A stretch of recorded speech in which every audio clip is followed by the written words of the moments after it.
नमस्कार. रंगा येऊच्या आजच्या भागात आपण भेटणार आहोत जगप्रसिद्ध हास्य चित्रकार शीद फडणीस सरांना. खरं तर कितीतरी भाग होऊन गेले रंगा येऊचे, म्हणजे जवळजवळ 35 ते 40 भाग झाले. पण या प्रवासामध्ये आपण व्यंगचित्रकार किंवा हास्य चित्रकार यांना कोणालाच भेटलेलो नव्हतो.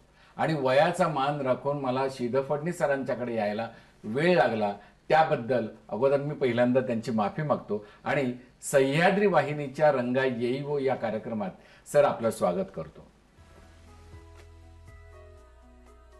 अत्यंत शिस्तबद्ध आयुष्य जगणं, त्याचे सकारात्मक परिणाम कसे होतात याचं जिवंत प्रत्यंतर म्हणजे जगप्रसिद्ध हास्य चित्रकार शी द फडणीस. 97 वर्षांच्या जगण्याला आनंदाचं निधान देऊन तुमची आमची आयुष्यही बहरून टाकणारे शी द फडणीस, त्यांची चित्र पाहताना एका क्षणात चित्र कळतं, त्यामागचा घडलेला विनोद दृश्य स्वरूपात हास्य चित्रातून आपल्यापुढे उभा राहतो आणि कितीतरी वेळ तो विनोद आपल्या चेहऱ्यावर हसू फुलवत असतो. आम्ही कार्टून्स बघतो, व्यंगचित्र बघतो, हास्यचित्रही बघतो, पण व्यंगचित्र आणि हास्यचित्र याच्यामध्ये काही फरक आहे तो तुमच्याकडून मला जाणून घ्यायचा आणि त्याहीपेक्षा सगळ्यात महत्त्वाचं पहिल्यांदा जाणून घ्यायचं आहे तो तुमचा प्रवास. आता वयाची 96 वर्ष तुम्ही हा सगळा प्रवास चित्रांच्या बरोबरीने करताय. ही चित्र जगप्रसिद्ध आहेत, पण या चित्रांच्या हास्यचित्रांच्या प्रवासाला सुरुवात तुमच्या गावापासून झाली, कशा पद्धतीने झाली ते जाणून घ्यायचे. आता प्रारंभ करायचा झाला तर नेहमी माहिती पाहिजे असते लोकांना, जन्मगाव कुठलं तुमचं, बुवा आलात तर कुठून. हां हां. तर भोज हे माझं जन्मगाव. भोज म्हणजे काय, बेळगाव जिल्ह्यातलं भोज, तालुका चिकोडी, कर्नाटक होतं ना. हां हां. बरं. आणि त्यानंतर आमची फडणीस फॅमिलीपैकी अनेक जण शिक्षणासाठी जवळचं मोठं शहर म्हणजे कोल्हापूर. हां. म्हणून कोल्हापूरला आम्ही शिक्षणासाठी एकेक आलो. बरं. आणि पुढचं माझं सगळं मॅट्रिकपर्यंत शिक्षण कोल्हापूरला झालं. बरं. कोल्हापूर या गावाचा महिमा असा आहे की कोल्हापूर म्हणतात ते खरंच आहे, चित्रकलेचा माहोलच तिथे आहे. बाबुराव पेंटर, गजबज, प्रभात फिल्म कंपनीची सुरुवात, सर्व काही कोल्हापूरला झालेलं आहे. योगायोगाने मी तिथं शिक्षणासाठी आलो. मॅट्रिक पण तिचं शिक्षण झालं, 44 साली मी झालो. आणि त्याच्या अगोदर मी 2 ग्रेड परीक्षा दिल्या नेहमीच होती, एलिमेंटरी आणि इंटरमिजिएट. म्हणजे थोडक्यात त्या प्राथमिक साक्षरतेच्या परीक्षा म्हणतात त्याला. तुम्ही साक्षरतेच्या परीक्षेत, चित्रकलेच्या साक्षरतेच्या परीक्षेमध्ये योगाने त्यावेळेला ग्रेड इंटरमिजिएटला मला 3 पुरस्कार मिळाले एका वेळेला. तेव्हा आमचे शिंदे मास्तर अतिशय खुश झाले. कुठची शाळा होती सर? एका शाळेत नव्हते, खाजगी क्लास होता त्यांचा. आम्ही सरकारी शाळेतले सगळे, ते पण सरकारी शाळेतच होते. त्यांचा क्लास चालायचा म्हणतो आम्ही जाऊ तर आवर्जून जायचो. ते मिळाल्यानंतर त्यांना फार आशा वाटली, अरे तुला 3 एक मिळायचे म्हणजे 45 असते. त्यावर मुंबईला का, हां, कराची ते धारवाड एक मिळाला का, त्यामध्ये मिळालं, तू आर्ट स्कूलला जायला पाहिजेस. ही त्यांनी ती पहिली प्रेरणा, म्हणजे थोडक्यात पाठ थोपटलेली ती घटना की माझ्यात काहीतरी आहे, चित्रकार आहे.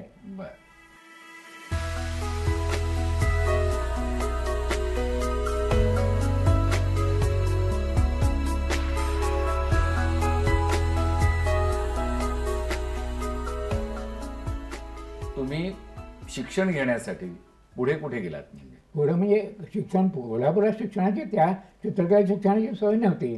चांगल्या शिक्षणाची सोय म्हणजे जे स्कूल ऑफ आर्ट्स मुंबई, त्या दिशेने आमचं सुरू झालं. मॅट्रिकपर्यंत वाट बघत होतो, पण तिथं गेल्यानंतर कोणता कोर्स काय काहीही माहिती नव्हतं. जुजबी माहिती नसणे, त्यातल्या सिनियर मंडळींनी सांगितलं, अरे बा खरं आहे चित्रकलेवर तिथं सगळं काही भरता येत नाही पोट, अनेकांचं भूषट आहे, त्यापेक्षा तू असं कर, व्यवहारी सल्ला द्या, चित्रकला तुला भेटेलच, तर तुझ्याबरोबर असेलच, तू कमर्शियल आर्ट्स सेक्शनच्या कोर्सला जा. बरं. जिथं तुला तुमच्या उपयोजित कला, आत्ता ज्याला म्हणतात उपयोजित कला, बरोबर, त्यामुळे तुम्हाला व्यवसायही करता येईल आणि तुम्हाला चित्रकलेचे फायदे. म्हणून त्यावेळेला त्यावेळेला त्याला सेक्शनचं नाव होतं कमर्शियल आर्ट सेक्शन, जेजूस कोल्हापूरचं त्या कॅम्पसमध्ये. आणि तिथं माझं शिक्षण सुरू झालं. हम्म. सुरू झाल्यानंतर माझ्या पाहण्यात अनेक व्यंगचित्रची मासिकं आली. बरं. कारण ही जी ही जी काय म्हणायची जी संगत लागली हां. हास्यचित्राची, त्यावेळेला लंडन ओपिनियन, पंच, त्यानंतर दुसरे अशा स्वरूपाची सॅटर्डे इव्हनिंग पोस्ट, हां हां. ही सगळी व्यंगचित्रला वाहिली माझ्या पाहण्यात आली. हम्म. पण महाराष्ट्रात सुद्धा व्यंगचित्रकार संपादक क्षमा किर्लोस्कर हम्म. त्यांची चित्र असायची. मला सिनियर असलेले हरिश्चंद्र लचके त्यांची असायची. हम्म. त्या सगळ्याचा परिणाम असा झाला, अरे फावल्या वेळात आपण पण काढून बघावं हां, चित्र. हां. म्हणजे एक चित्र पाठवून दिलं, मनोरमध्ये प्रकाशित झालं. हम्म. मग हंस प्रकाश यांचा संबंध आला, म्हणजे अनंत अंतरकर हम्म. हंस प्रकाशांचे संस्थापक संपादक. बरोबर. त्यांनी काही स्पर्धा वगैरे जाहीर केली, ती त्याच्यात भाग घेतला. तिथे मिळालं योगाने पावित्र्याचं. तर त्या सगळ्यामध्ये परिणाम काय झाला की सरळ चित्र शिकायला आलेला हा मुलगा अशा वेटात, म्हणून आमच्या शिक्षकांनी थोडी दिली, जरा वॉर्निंग दिली, इशारा दिला, हां. अरे तू आलाय, चित्र येतात, प्रकाशित होतात, ते कौतुक म्हणून बरं वाटतं, हां हां. हात बिघडेल हो तुझा. असं हां, असंच सांगितलं. असं सांगितलं होतं. त्या हात बिघड, चित्राला हास्यचित्र काढत जायचं म्हणजे बिघड नाही. बर. अरे पण सर मला एक सांगा की तुम्ही हास्यचित्रांच्याकडे वळलात, बरेच म्हणजे परदेशी चित्रकार पाहिले, पाहण्यात आलं. तुमच्यामध्ये आतमध्ये कुठेतरी एक विनोद दडलेला आहे. असावा. पण मी लहानपणी काहीतरी गणपती उत्सवामध्ये नकला करत असे. हां. मग नंतर लक्षात आलं की विनोदबुद्धी ही जात्या आम्हाला इकडून मिळालेली आहे. बर. आता त्याला मला ब्रश आणि पेन्सिल हातात आल्यानंतर मी तिकडे वळणं स्वाभाविक आहे. हां. तरीसुद्धा त्याचं जे स्थान होतं हम्म. ते मी असं ठेवलं होतं की तो छंद म्हणून वापरायचा. बरं. गंमत म्हणून बरं आहे, ठीक आहे. हम्म. सिरियसली गंभीरपणे जे विचार करायला त्या विनोदी हास्य चित्रकलेमध्ये काय असणार आहे, असं हम्म. मनोरंजनाच्या पलीकडे काही असणार आहे का? हम्म. म्हणजे चित्रकार म्हणून काहीतरी, म्हणजे त्याला सृजनशीलतेला चित्रकाराच्या आव्हान देणारं काही असेल का? हम्म. मला शंका होती. मला असं वाटतं की काय नसेल, हे सोडून द्यायचं, हे तात्पुरते आता गंमत आहे करायचं, सोडून द्यायचं. आणि नंतर जसं मी काढायला लागलो चित्र, हां. त्यावेळेला माझ्या लक्षात आलं, अरे हे बिघडणं सोपं नाही आहे. हात बिघडला तरी जमतात, ते म्हणाले, सोपं नाही, ते आव्हान देत राहिलं, त्याचं तळच जमतात नाही सापडता. बरं. म्हणून गुंतत गेलं.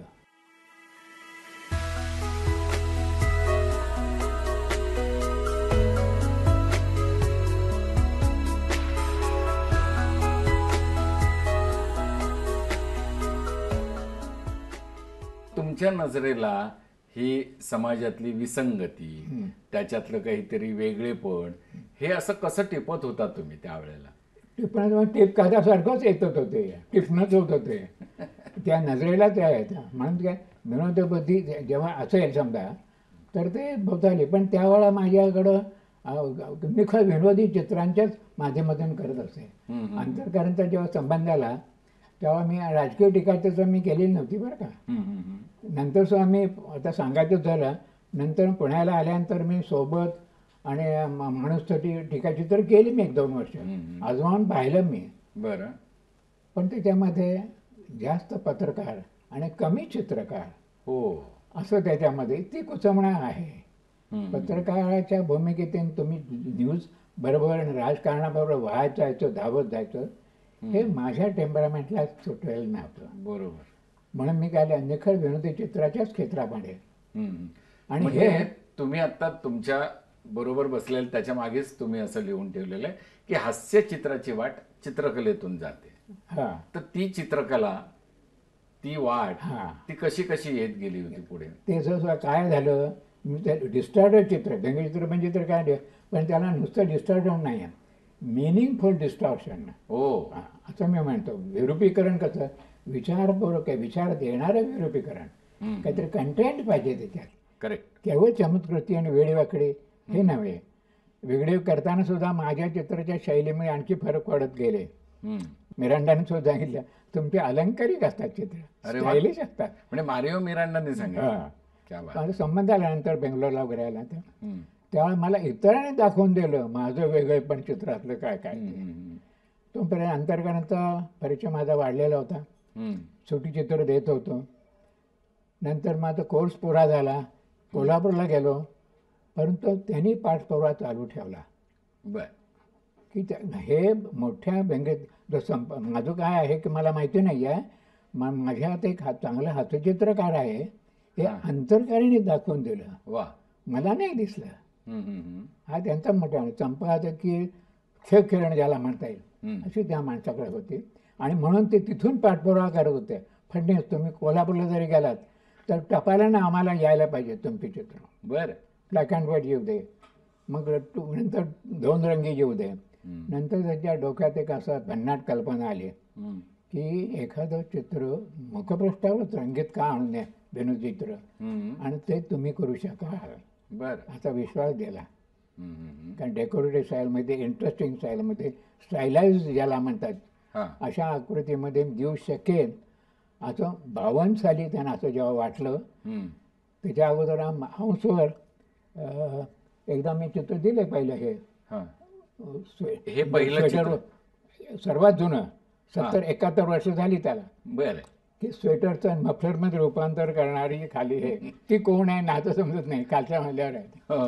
तर म्हणजे खालच्या ट्रेनचा प्रवास चालू आहे, त्या प्रवासामध्ये प्रवास संपल्यानंतर बहुतेक स्वेटर संपणार आणि हातात मफलर राहणार. तर असं चित्र ते भन्नाट प्रकाशित झाल्यानंतर त्यांना म्हणाले 52 सालचं मोहिनीचं मुखपृष्ठ तुम्ही करायचं आहे. बर आणि ते काय करायचं जेव्हा ठरलं त्यावेळेला मुखपृष्ठ कशी असायची तेव्हाची गोष्ट सांगतोय 50-52च्या सुमाराला की सुंदर सुंदर सिनेमातल्या नायिकांची सुंदर सुंदर चित्रे. बरोबर.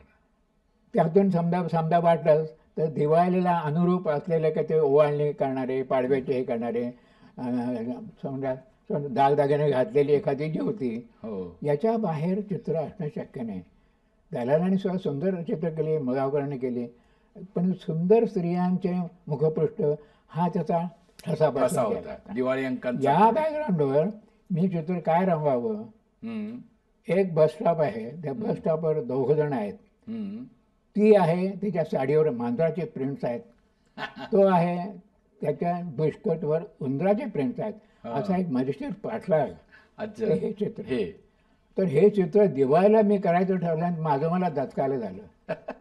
अरे बाकीचे काय चाललेलं आणि मी काय द्यायचोय, बघूया म्हटलं पाठवून द्यायचं. बरं तर आलं. आणि तेव्हा ज्या प्रकाशित झालं त्यावेळेला प्रतिक्रिया विलक्षण होत्या.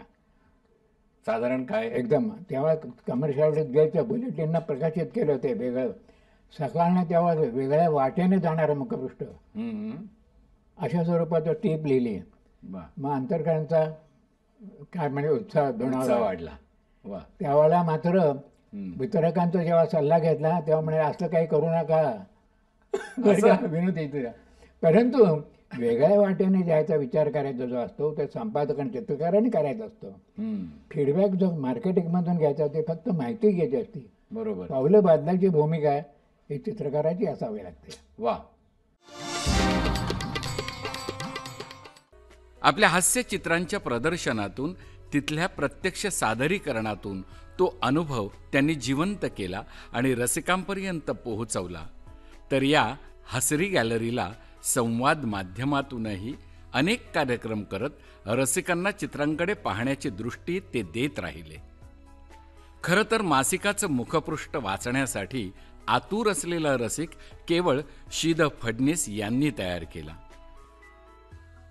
सर, आता हे अंतरकरांनी तुम्हाला गळ घालून गेली अनेक वर्ष ही जी सेवा करायला लावलेली आहे त्याच्याबद्दल तुमच्या मनात काय भावना आहे? यावर्षी जरूर आहे. कारण यावर्षीचं येणारं जे मुखपृष्ठ आहे अजूनही बाहेर पाहिलेलं नाही आहे, पण मी दिलेलं आहे त्यांच्याकडं. तर ते 70वं मुखपृष्ठ दिवाळी अंकाचं असणार आहे, सलग अखंडपणे.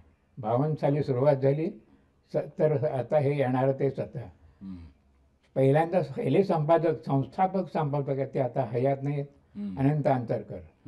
त्यांचा मुलगा आनंद अंतरकर आता ज्याच्याशी करतो.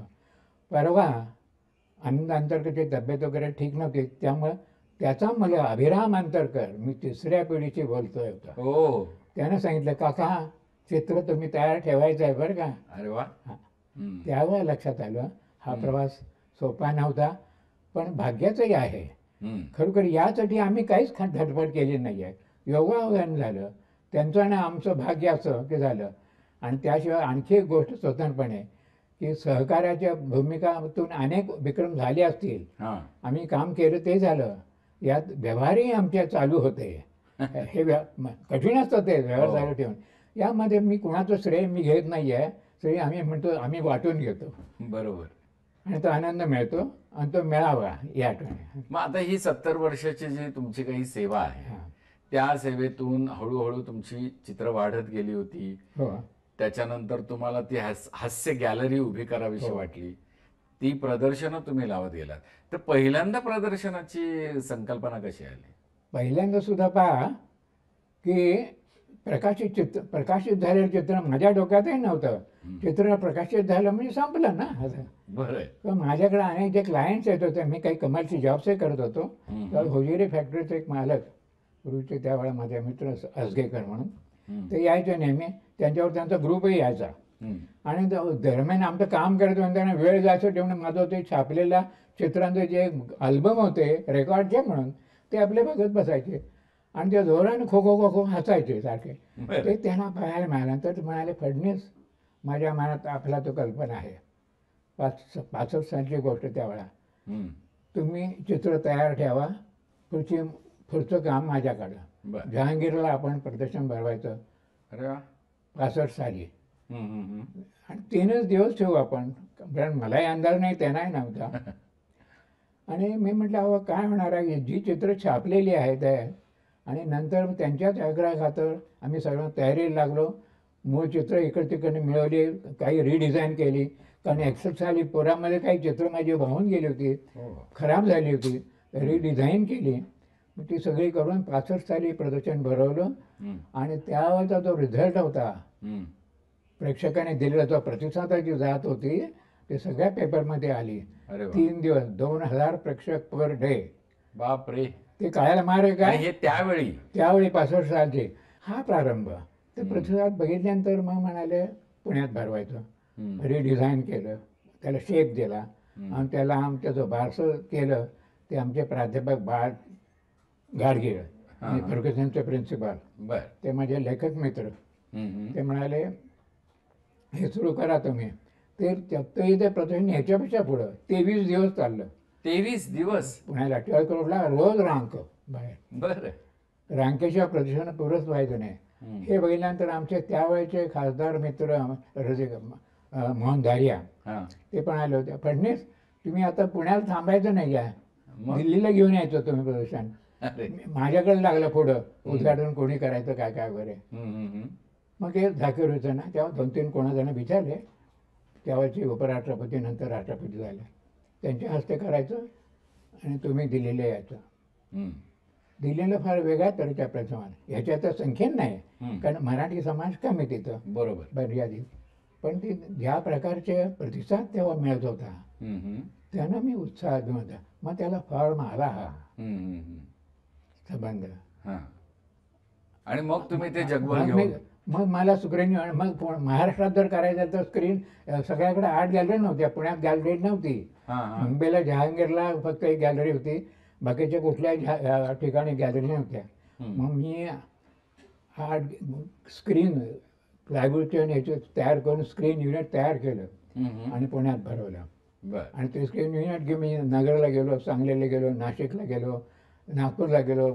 मी थोडक्यात सगळीकडे फिरलात. पण त्याच वेळेला हे सगळं करत असताना तुम्ही त्या चित्रांविषयी पण बोलायचं. कार्यक्रम होता हे करत. मी माझी मिसेस शकुंतला आता नाही आहे, तर ती चित्रहास म्हणून आम्ही कार्यक्रम बसवला. चित्रहास. की जिथं प्रदर्शन नेता येत नव्हतं तिथं हा फार मला सोयीचा होता. स्लाइड शो म्हणजे स्लाइड्स केल्या. मी डेमॉन्स्ट्रेशन द्यायचो, 7-8 चित्र द्यायचो आणि नंतर फॉलोअड बाय स्लाइड शो. तर ते ऑपरेट सगळं शकुंतला करायचे.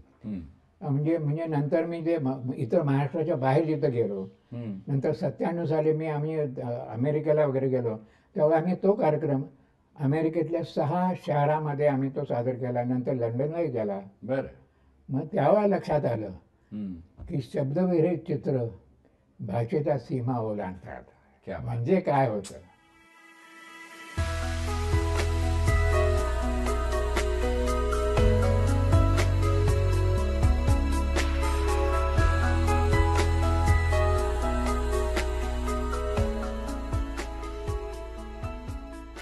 शिदा फडणीस सरांच्याकडून हास्यचित्र समजून घेताना आपल्याला अजून थोडंसं चित्रांच्या जवळ जाता येते का बघूया.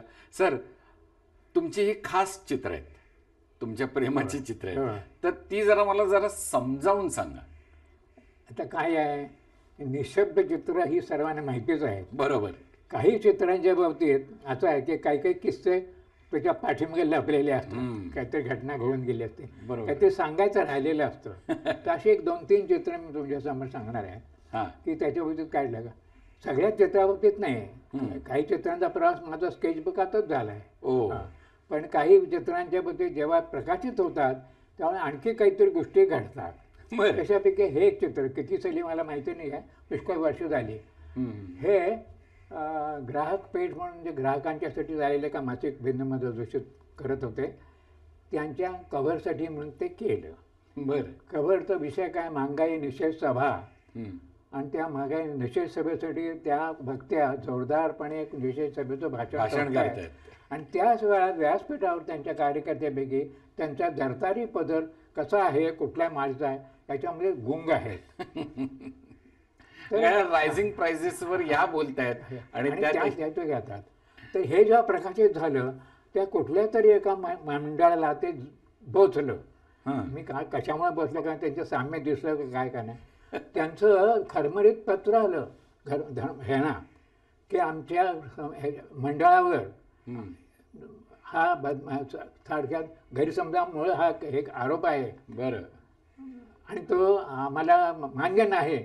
तेव्हा आम्ही ह्या मासिकाचा आणि संपादकांचा आम्ही निषेधाचा ठराव पास केला आहे, तो तुमच्याकडे आम्ही पाठवलेला आहे.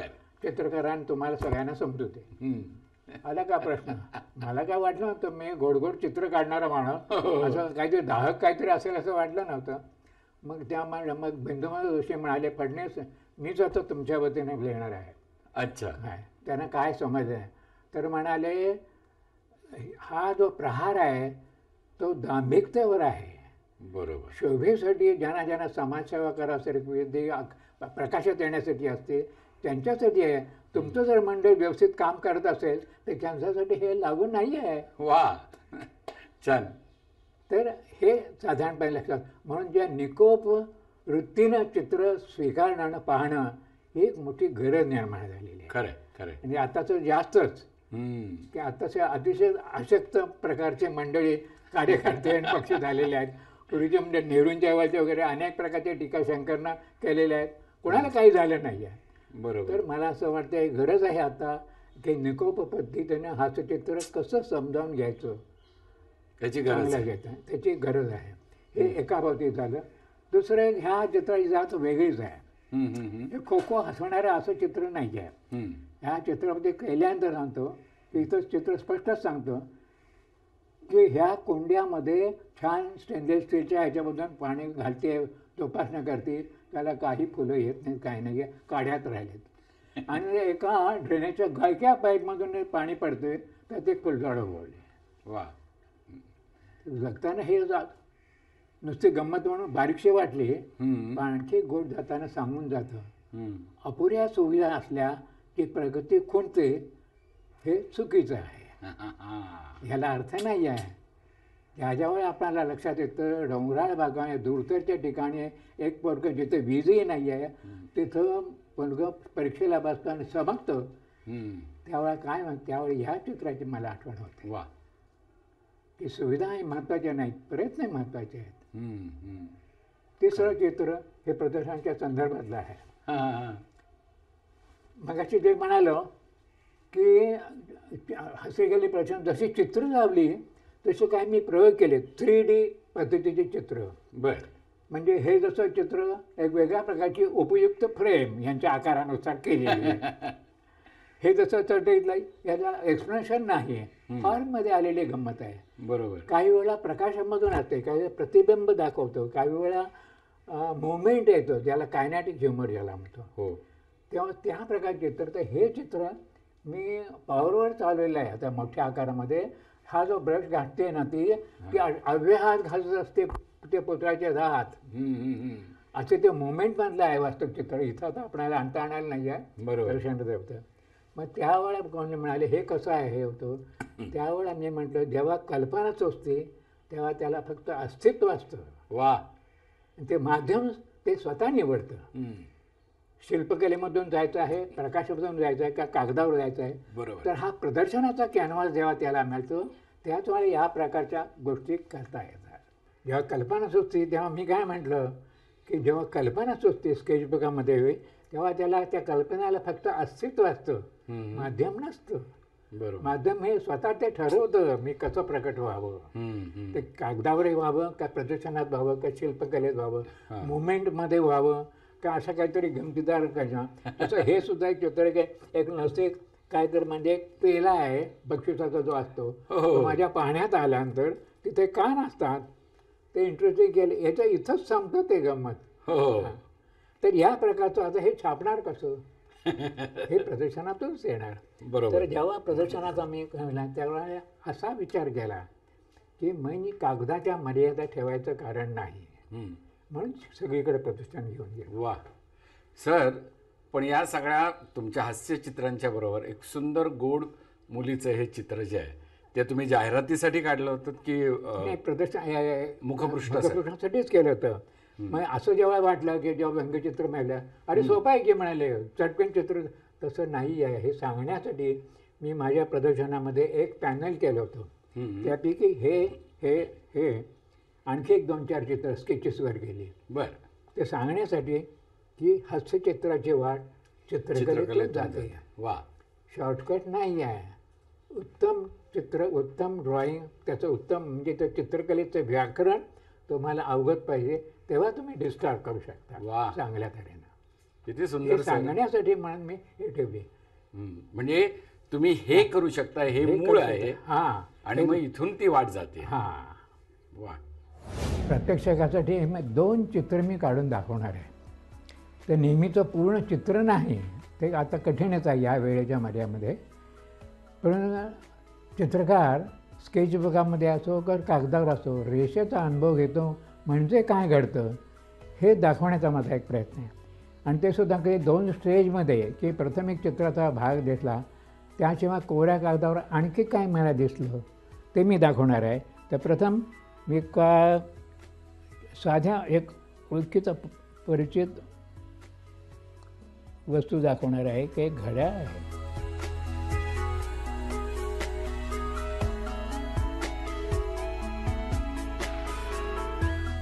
तीन 6 9 हे डॉट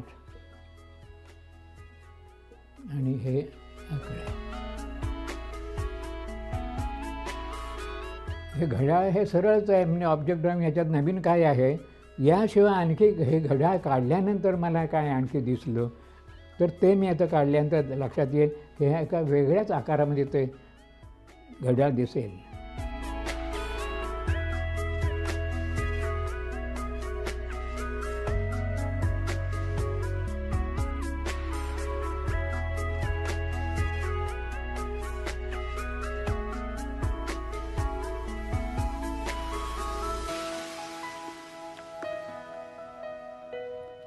कासवाच्या आकारामधले घड्याळ हे निमित्तानं मी जे वापरलेलं आहे त्यावेळेला आयकॉन म्हणून चित्र प्रदर्शन आहे याच्यामध्ये लहान उशिरा उठणाऱ्या मुलांच्यासाठी घड्याळ कसं असेल असं असू शकेल. आणखी वेगळ्या तऱ्हेनं मी ते वापरलं. त्याच्यापेक्षा सुद्धा जे सुप्रसिद्ध गोष्ट आहे आपणाला की ससा आणि कासवाची शर्यत आणि ते कासव शर्यत जिंकतं. म्हणजे तर काय होतं हे जे घड्याळ आहे वेळेचे नियोजन जर बरोबर असेल तर कासवसुद्धा शर्यत जिंकू शकतं. तर ते एक दुसरं चित्र त्याच प्रकारे कोऱ्या कागदावर सुचलेला एक विचार. स्केचबुकामध्ये मी काय केलं तर एक भिंती रंगवण्याचा एक ब्रश असतो ना तो ब्रश मी काढला आणि तो ब्रश इन ॲक्शन कसा दिसला मला हे प्रथम काढलं. आणि त्यानंतर काय घडलं ते पण मला तुम्हाला चित्र दाखवायचं आहे. हा ब्रशचा दांडा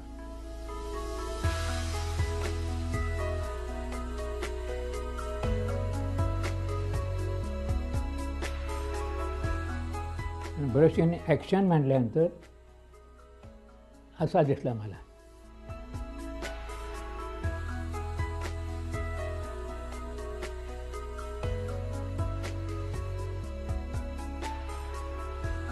इथं नाही, याहून स्केचबुकामध्ये डोळे म्हणजे स्केचबुकामध्ये पुष्कळ गिरगटायचं असतं निरर्थकपणे.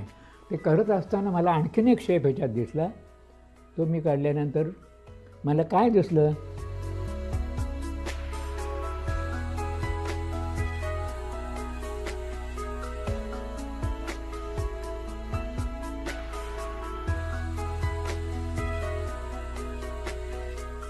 मला एक दिसली राजकन्या.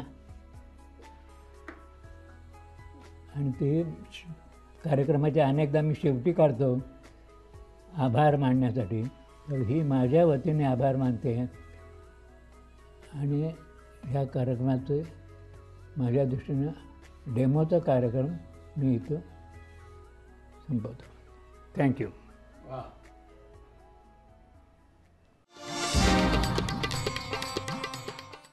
शब्दविरहित हास्यचित्रे ही शी.द. फडणीसांची खासियत.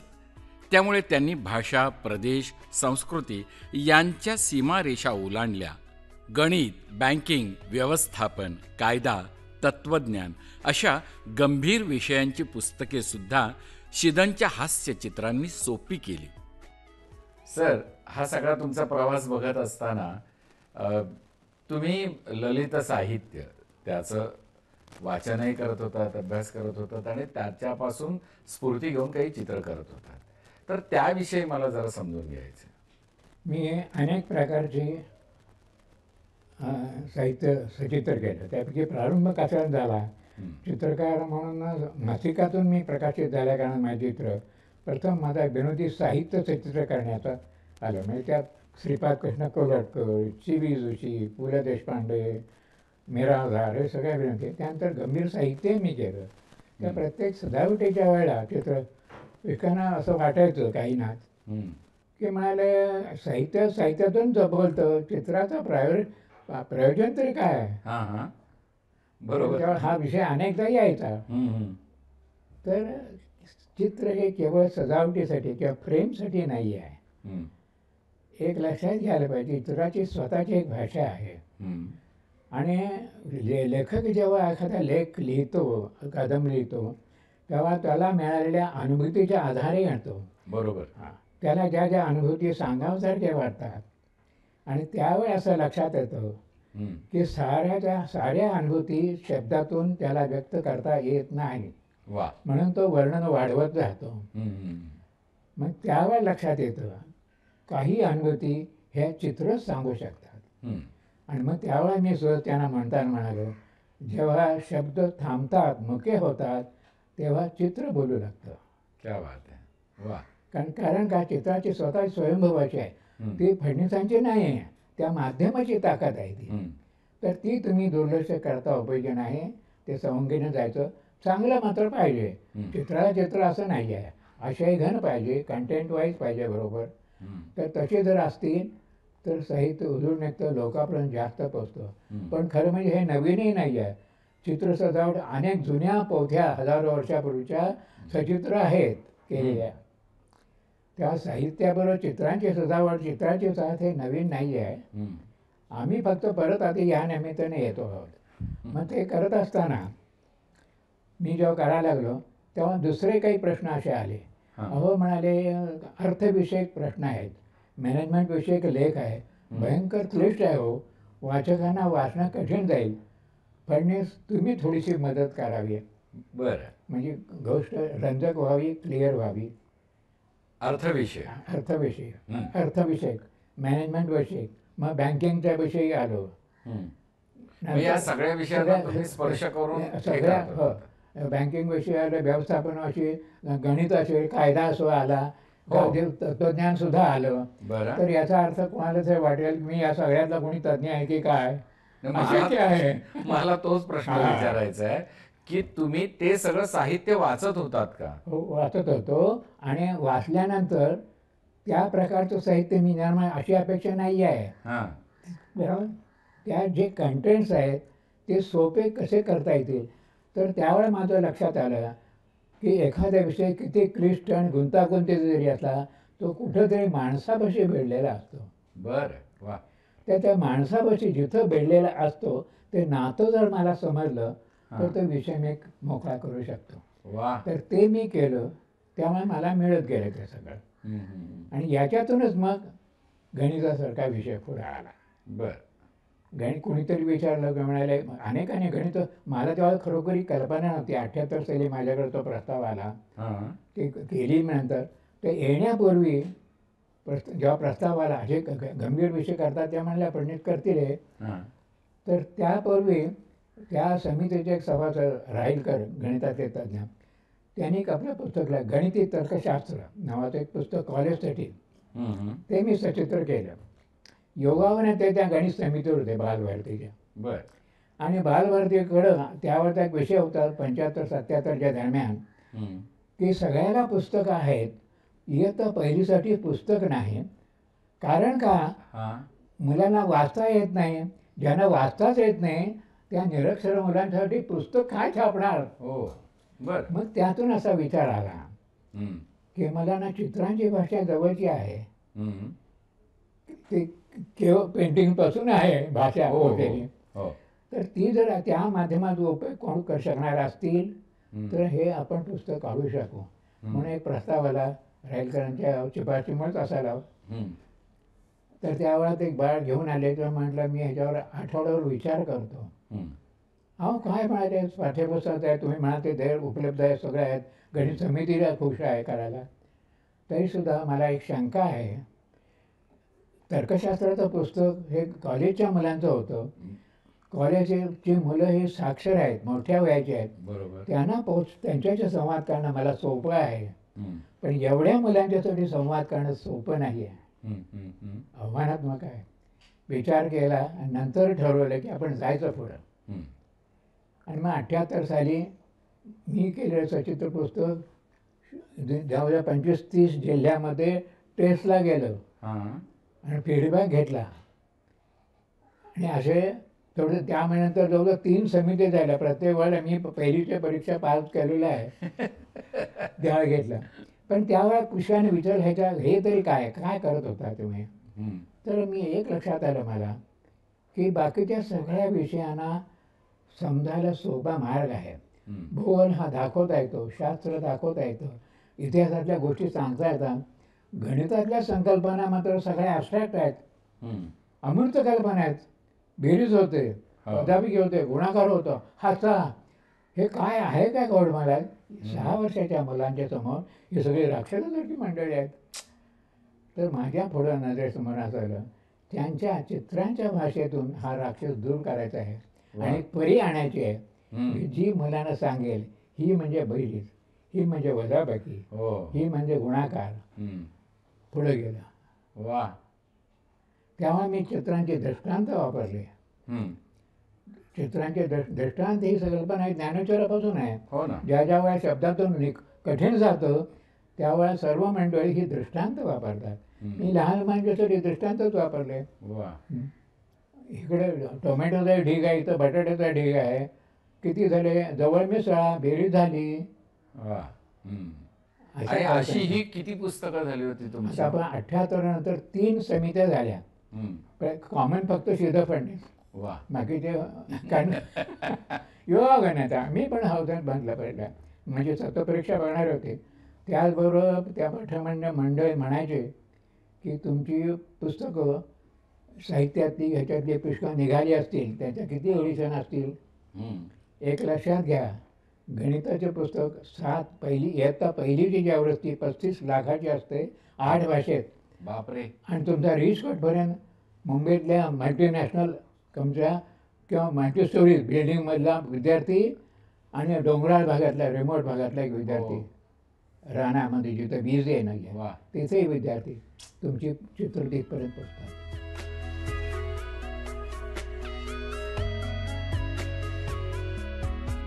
त्यांचं सातत्याने मार्गदर्शन मिळत राहावं अशी रेषाटन, मिस्किल gallery, Phadnis gallery, laughing gallery अशी कितीतरी पुस्तकांची देणगी पुढच्या पिढीसाठी त्यांनी देऊन ठेवली आहे. लीना गुकटे आणि रूपा देवधर या 2 कन्यांनी त्यांचा वारसा सांभाळला आहे. एकीने नाटकातून तर एकीने चित्रकलेतून. आपल्या सगळ्यांनाच आपले आईवडील अतिशय प्रिय असतात, वंदनीय असतात. माझ्या बाबतीत म्हणाल तर माझी आई म्हणजे प्रसिद्ध लेखिका शकुंतला फडणीस. आई लेखिका, बाबा चित्रकार. हे असे आईवडील असणं म्हणजे खरोखरी भाग्याचं. त्या दोघांचेही वागणं अतिशय निर्मळ, सुसंस्कृत.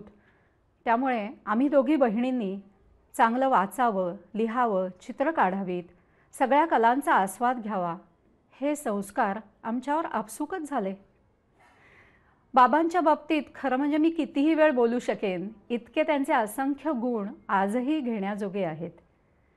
एखादं सांगायचं झालं तर त्यांच्या संपर्कामध्ये असंख्य व्यक्ती आल्या. अगदी ऑटोग्राफ मागणारी लहान मुलं, विद्यार्थी, त्यांचे नवे जुने चित्रकार, विद्वान, साहित्यिक, प्रकांड पंडित, कधी खेळाडू, कधी राजकारणी, ह्या सगळ्यांशी ते अतिशय तन्मयतेने संवाद साधतात. लहान मुलांशी बोलताना त्यांचं वय, त्यांचं कलाक्षेत्रातलं स्थान ह्याचं कुठलंच दडपण ते समोरच्यावर येऊ देत नाहीत. कारण समोरच्या माणसात, त्याच्या बोलण्यात त्यांना मनापासून रस असतो. आणि हे आजकाल थोडं दुर्मिळच झालं आहे असं मला वाटतं.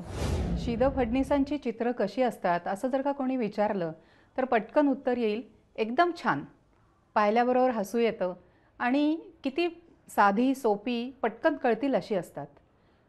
पण जसजसं आपण बाबांच्या चित्रांच्याकडे बघायला लागतो आणि अनेक वर्ष त्याचं निरीक्षण करतो, तेव्हा आपल्याला कळतं की ही सोपी नाहीत.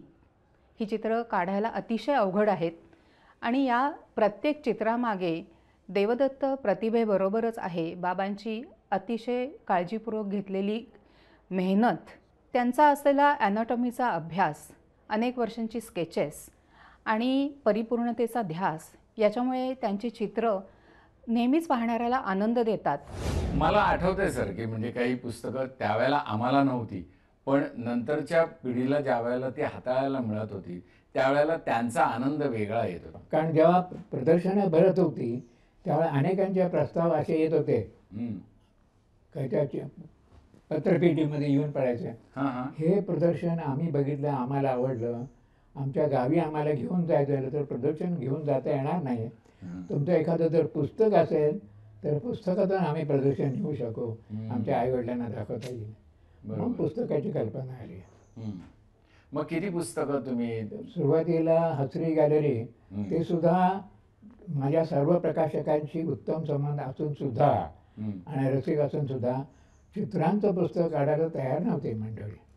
कारण काय म्हणाले, त्याला वाचणार कोण, लगेच वाचून संपतं ना, लगेच संपतं. बरोबर. त्यामुळे मग तेव्हा लक्षात असं आलं, योगायोगानं ते कारणीभूत पहिलं जे निघालं पुस्तक त्याला सुद्धा एक फार वेगळं गाणं आलं. तेव्हा माझी चित्र आंतरराष्ट्रीय निर्णय प्रदर्शनात जात होती. तेव्हा मॉन्ट्रियलला दरवर्षी इंटरनॅशनल सॅलॉन ऑफ कार्टून्स म्हणून एक प्रदर्शन भरत असे. तर त्याला मी जवळजवळ अर्धा वर्ष मी भाषण पाठवत होती, त्यांची कॅटलॉग यायची, ते कॅटलॉग माझ्याजवळ असायचे. मग एकदा पुस्तकाच्या प्रस्ताव असाच असताना आमचे प्रकाशक त्यावरचे बनाटी बसलेले होते. पुस्तक काम दुसऱ्याच वेगळ्याच विषय चालू होता. ते कॅटलॉग त्यांनी बघितलं. तो अहो चित्र ब्लॅक कलर असून त्यांच्या ब्लॅक अँड व्हाईटमध्ये ह्याने छापलेलं आहे, पण छान दिसतं ह्याच्यामध्ये, मग आपण असं करू ना. पण का त्यांचं ऑब्जेक्शन होतं सगळ्या प्रकाशकांचं की तुमची रंगीत मुखपृष्ठ आहेत, सगळी रंगीत मुखपृष्ठ छापून पुस्तक तयार घेणार कोण? बरोबर. त्यावेळी किंमत वाढते, किंमत वाढते. मग हे म्हणाले हे शक्य आहे. म्हणून त्यांनी 1969 साली पहिली आवृत्ती काढली 5000ची. ती संपली. नंतर मग इंडिया बुक हाऊसने काढली, ती पण संपली. आता फडणीस गॅलरी नव्हे, लाफिंग गॅलरी ही जी आहे ती 6वी आवृत्ती संपलेली आहे. 7व्या आवृत्तीची आम्ही वाट पाहतोय. दरम्यान दुसरी काही पुस्तकं निघाली. माझं स्वतःचा आत्मवृत्तप्रमाणे रेषाटन नावाचं काढलं. तर त्यावेळेस सुद्धा लक्ष्मीबाई टिळक पुरस्कार मिळाला त्याला मसापातर्फे. तर ते मिळालं. तेव्हा सुद्धा वेळ भरपूर गेला त्याच्यामध्ये, पण चांगला गेला आठवड्यात. त्यानंतर मी लहान मुलांच्यासाठी पुस्तकं डिझाईन केली. अनेकांचं म्हणणं असं की म्हणाले मुलांच्या चित्रकारीसंबंधी कोणीच काय लिहित नाही, म्हणून मी त्यावेळेला मी अनेक प्रदेशात प्रकाशित झालेली लहान मुलांची पुस्तकं बघितली आणि मुलांच्या क्रिएटिव्हिटीला, सृजनशीलतेला वाव देणारं असं माझं पुस्तक पाहिजे. म्हणून मी पेंटिंग फॉर चिल्ड्रन इंग्रजीमध्ये आणि छोट्यासाठी चित्रकला मराठीमध्ये. बर. त्याच्या जवळजवळ 7-8 आवृत्त्या रिप्रिंट होणे, आता सुद्धा आउट ऑफ प्रिंट आहे. हो. दरवर्षी दर 2 वर्षांनी त्याची आवृत्ती निघते. बर. त्याच्यात मग लक्षात आलं की ह्या प्रकारच्या पुस्तकावर मी जे काही काम केलं त्याची पावती आहे ही.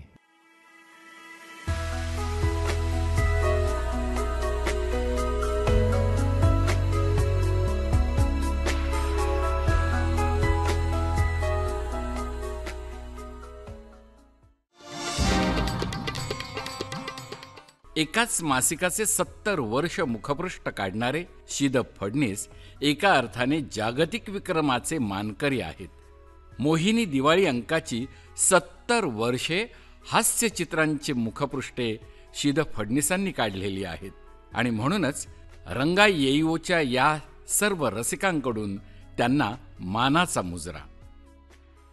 शी.द. फडणीस सरांचा हा 96-97 वर्षांचा प्रवास समजून घेत असताना, अथक चित्रकार म्हणून काम करत असताना, हास्य चित्रकार म्हणून काम करत असताना त्यांनी आपल्याला आनंद दिलेला आहे. पण त्यांच्याकडून हा प्रवास समजून घेत असताना पुढच्या पिढीने काय शिकायला पाहिजे त्यांच्याकडून, ते मात्र त्यांच्याकडून समजून घेणं जास्त गरजेचं आहे असं मला वाटतं.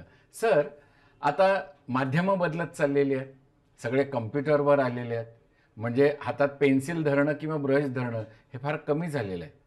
अशा या नव्या पिढीला तुम्ही काय सांगू इच्छिता? ही जी नवीन माध्यमं आलेली आहेत, कम्प्युटर आहे, ॲनिमेशन आहे, डिजिटल टेक्नॉलॉजी आहे, त्यातून निर्णय त्याच्या वेबसाईट्स आहेत, त्याचे ॲप्लिकेशन्स आहेत वेगळी. यातलं खरं म्हणजे मला साक्षरतेपुरतंच मी म्हणेन की काहीतरी मला समजतं माझ्या मुलींच्यामुळं, नातवंडांच्यामुळं. कुतूहल आहे मला. माझ्या दृष्टीनं मी म्हणेन की त्याचं स्वागतच करायला हवं. चांगली माध्यमं आहेत. पण त्याचबरोबर त्याबद्दलचे समजही माझ्या दृष्टीनं स्पष्ट करायला हवे. या माध्यमातून श्रम असतील, वेळ वाचेल आणि चांगल्या चांगल्या रिफाईन म्हणजे त्याला त्याची जी क्राफ्टमॅनशिप आहे ती अधिक सुधारित होईल. बर. परंतु त्यातून तुम्ही चित्रकार व्हाल हा समज डोक्यात असू नये. खऱ्या अर्थाने चित्रकार व्हायचं असेल तर तुम्ही पेपरवर असो अगर मॉनिटरवर असो, तुम्ही स्वतःच्या कल्पनेनं चित्र काढणं आवश्यक आहे. म्हणजे सृजनशीलता ज्याला म्हणता येईल, नवनिर्मितीची क्षमता ही कॉम्प्युटरजवळ असेल असं गृहीत धरणं बरोबर नाही. ते आपल्याकडे टूल आहे, it is a magic tool. तसं त्यानेच त्याचं स्वागत करायला पाहिजे. आणि बरं झालं एका दृष्टीनं की अनेकांच्या दृष्टीनं जो चर्चेला विषय असायचा, ही कारागिरी आहे का क्रिएटिव्हिटी आहे वगैरे, ही माध्यमं आलं त्यामुळे एक स्पष्ट झालं क्राफ्टमॅनशिप म्हणजे काय आणि सृजन म्हणजे काय. वा, हे स्पष्ट होणार आहे. तुम्ही फार सोपं करून सांगितलं ते सगळं. कारण त्या दिशेनं ब्रेन म्हणजे ह्युमन ब्रेन ज्याला म्हणतं मानवी मेंदूच्या जवळपासच येऊ शकणार नाही. तो बघू शकणार नाही कारण किती जर त्याच्याच हातात आहे ना, तो त्या माणसाचीच कमांड घेऊन थांबलेला असतो. बरोबर. इथंच त्याचं आहे. तर त्याचबरोबर मी असं म्हणेन या माध्यमामुळे चित्रकला अनेक ठिकाणी पोहोचलेली आहे. तर मी असं म्हणेन मी माझ्या चित्रकलेच्या वाटेवर मला व्यंगित्र भेटलं, तुम्हाला आणखी काही भेटतील वगैरे. आणि ती सगळी माध्यमं तितकीच सबल आहेत आणि उत्तम आहेत. त्यातले पंथ वगैरे तुम्ही विसरावेत. ते रिअलिस्टिक आहे का, अमूर्त आहे का, या पंथातला आहे का, इंडियन आर्ट स्टाईलमध्ये आहे का, पोर्ट्रेटच आहे का, ते सगळं आर्किटेक्चर. मी तर म्हणेन चित्रकला या सगळ्या दृश्यकलांची मातृभूमी आहे. बरोबर. एकदा तुम्हाला ती समजली की त्याचे तुम्ही मित्र होतात. तुम्ही शौक म्हणून करायचं असेल तर असं म्हणेल की चित्रकला नेहमी तुमच्या संगतीत असाय, त्याच्या संगतीत तुम्ही असावं. वा. आणि ते नेहमी असं सांगते की तुम्ही कधीही एकाकी असणार नाही, तुम्ही कधी एकटे असणार नाहीत. मी तुमच्याबरोबर सतत असणार आहे. वा. केव्हाही आणि कुठेही. क्या बात आहे. आणि याच एका नोटवर आपण या मुलाखतीचा समारोप करूया. कारण तुमच्याकडून जे आलेले तुम्ही एकटे नाही आहात. तुम्ही एकटे नाही आहेत. आणि तुमच्याकडे कला असेल तर तुम्ही एकटे राहणार नाहीत.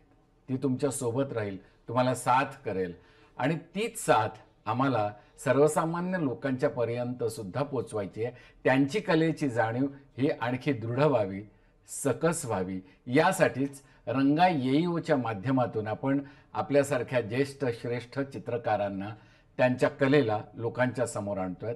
त्यांनीही एकटं राहू नये, समाजामध्ये एक वेगळं वातावरण निर्माण व्हावं, यासाठी त्यांना कलादृष्टी देण्यासाठी आपल्यासारख्या लोकांना आम्ही आमंत्रण करत असतो आणि आपण येता. आणि म्हणूनच आमचा रंगा येईओ हा कार्यक्रम हा आणखी बळ घेतो आहे.